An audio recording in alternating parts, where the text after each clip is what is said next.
Hello, network marketing professionals. I'm Tim Sales.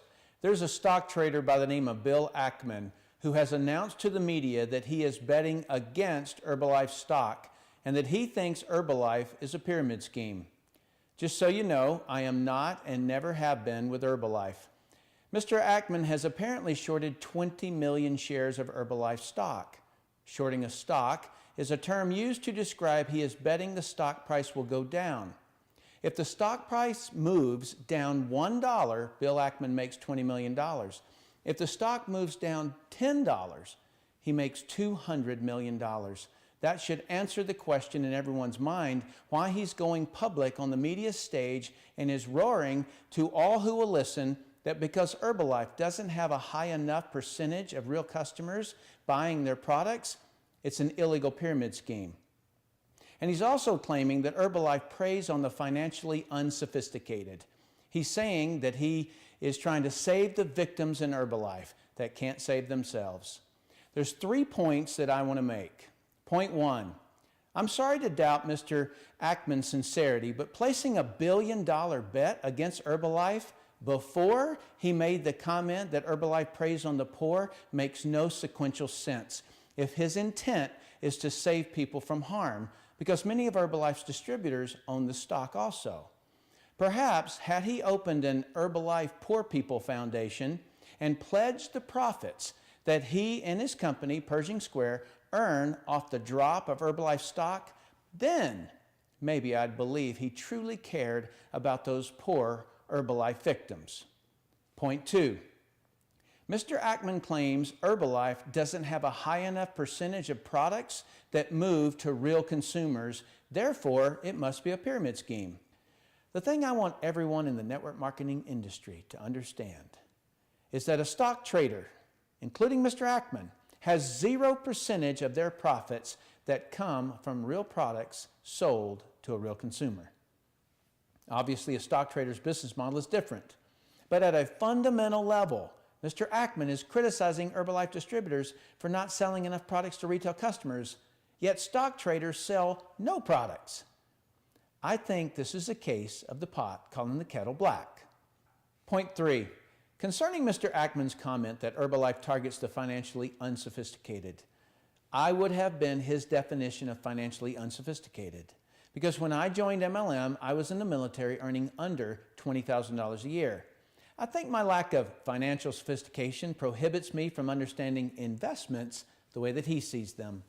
To me, an investment, to be a good investment, always requires someone to pay more for it. This is true in stocks, real estate, coins, paintings. When there are no more people willing to pay a higher price, the price of the investment collapses and everyone other than the sophisticated trader who sold out at the top loses some or all of their money. I want you to think about something. When a stock trader buys a stock and later sees it selling off and wants to lock in his profits or prevent further losses, who does he sell his shares to? The people who buy the shares near the top in the stock trading industry are known as the cattle and sheep. Without the cattle and sheep, the sophisticated trader would have no one to dump his shares on. I see it as heartless guy must find dumb guy to dump his shares on. The only exception to my views of investments is when someone holding the asset adds some kind of value to it, like buying land and building a house on it and then reselling it. But as a stock trader, there is no added value. If you buy Apple stock, you don't better Apple's products. You don't invent new products. You don't hire and train staff, nor do you help Apple write an advertisement and sell more widgets. You just buy something and look for a dumber person to buy it at a higher price, who will then try to find an even dumber person until eventually the owner of the asset can't find any dumber people to buy it. Then he realizes he's the dumbest of them all. Stock price collapses and starts the cycle all over again. Pretty scammy if you ask me.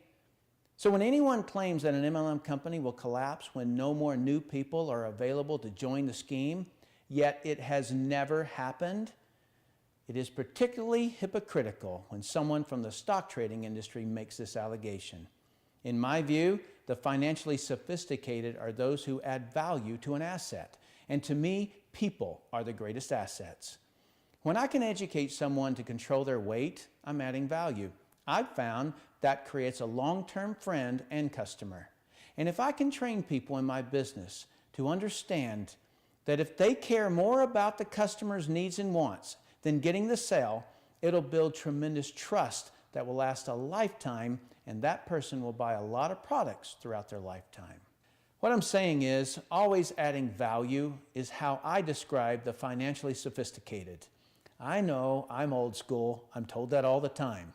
I also think it's hypocritical for anyone in the stock trading business to criticize any industry other than their own for people losing money. People have lost more money in the stock markets of the world than any other industry by far. I mean, stock traders can lose $1 trillion of people's money in a couple of weeks, and it's still legal. Heck, May 6, 2010, stock traders lost $1 trillion in 5 minutes. What's being called the flash crash. It's unbelievable. A quick message to the media. Do yourselves a favor and don't ever quote Robert Fitzpatrick.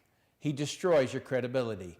He is not an expert on pyramids, as he claims. He is an MLM critic, which is very different than an expert. He hates and is obsessed with anyone who succeeds in MLM because he failed at it. That he won't accept MLM as being legal, he has total disobedience and disregard for established law. Every problem in the industry that he brings up, I could discredit with undeniable facts in seconds. The only people who fall for his fabrications and out-of-context statements are people who know nothing about MLM, pyramids, and Ponzi schemes. As an example, he stated on CNBC that 96% of people in MLM don't succeed or don't make their money back. That was deceptive, and he knows it. He didn't factor in people who upgrade from customer to distributor so they can get the products at wholesale. He also doesn't compare that statistic to any other comparable industries. Mr. Fitzpatrick should become an advocate of something instead of a critic of something. Start an industry where 96% succeed in it, and maybe I'll join you. Journalists in the media need to understand something. The MLM industry has been around for over 50 years. There are approximately 74 million people involved at some level. Over 70% of the U.S. population has bought a product from us. Maybe 40 years ago, you could break a news story about someone being deceived by an MLM company, but there is no breaking story here. The public already knows about MLM, and the government already regulates MLM. The media has ganged up on and attacked the multi-level marketing industry about every 3 to 5 years, but their content used in the attacks has not changed in 50 years. It's the same old stuff. What they accuse each company they attack of is what the Federal Trade Commission sued Amway for 35 years ago and lost. One of the facts that came out of that suit, which is never mentioned in the media, was that Amway proved that people lower in the ranks did in fact make more money than people higher in the ranks. When you know this fact, it's impossible to attach the word pyramid to the MLM structure. Because a pyramid scheme is each level earning less. Therefore, the people at the top are making all the money.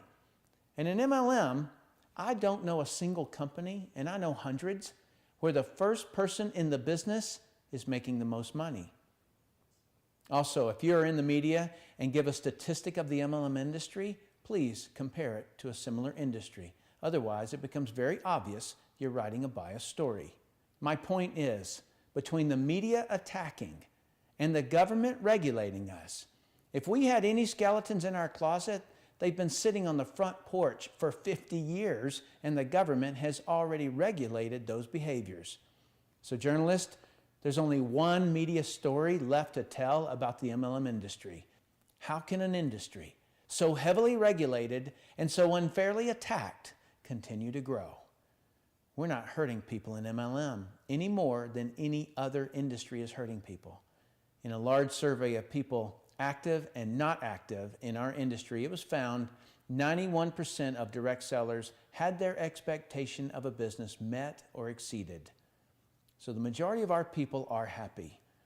If that same person who started in MLM instead started selling real estate or insurance, or started trading stocks, started an internet business, started a diet, or started trying to quit a bad habit. Just as many people would fail. Since no one else is willing to confront the elephant in the room, I will. The overwhelming majority of everyone fails at everything. That is fact, and it sucks.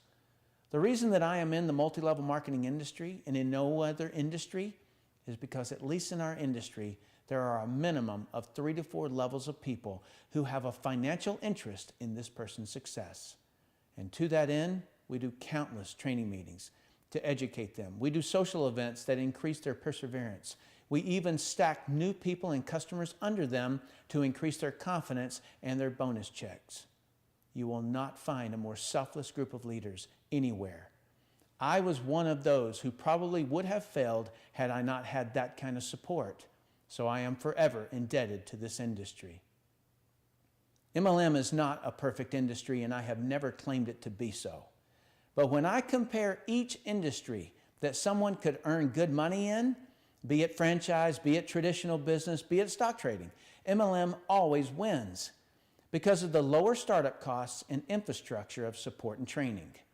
I want the MLM industry better than it is now. I'm working on training methods and techniques to better the statistics of us. But until someone in every industry takes responsibility for your own industry's poor statistics, don't cut MLM down, because every industry that has a high income potential has pretty much the same failure rates. Truthfully, I don't have anything against the stock trading industry or investments. If everyone in your industry knows the rules of engagement, go at it. All I've tried to show here is that from an outsider looking in, any industry can have a little scamminess to it. It's no different in MLM. We're not trying to deceive or scam anyone. To all network marketers, support Herbalife. Don't criticize them. Also, get a lot of customers. As you can see, by not doing so, it opens us up for attacks. To Herbalife distributors, don't you dare let the Wall Street fat cats derail your business. What Bill Ackman hopes is that the media attack he has delivered on Herbalife will cause you to reduce your efforts. If you reduce your efforts, Herbalife might not earn as much profit as they did last quarter, which could cause the stock to drop. Not because of Ackman, but because you got scared and reduced your efforts. Your CEO, Michael Johnson, is a great leader, worthy to follow. This media phase will end, I promise. I've been through it. So double and triple your efforts. Sell more products than you've ever sold before. Train others to do the same, and have the best quarter Herbalife has ever had. And if you do this, you will punish the short sellers in your stock. If Herbalife's stock goes up $20, Mr. Ackman loses $200 million. Now, wouldn't that be fun?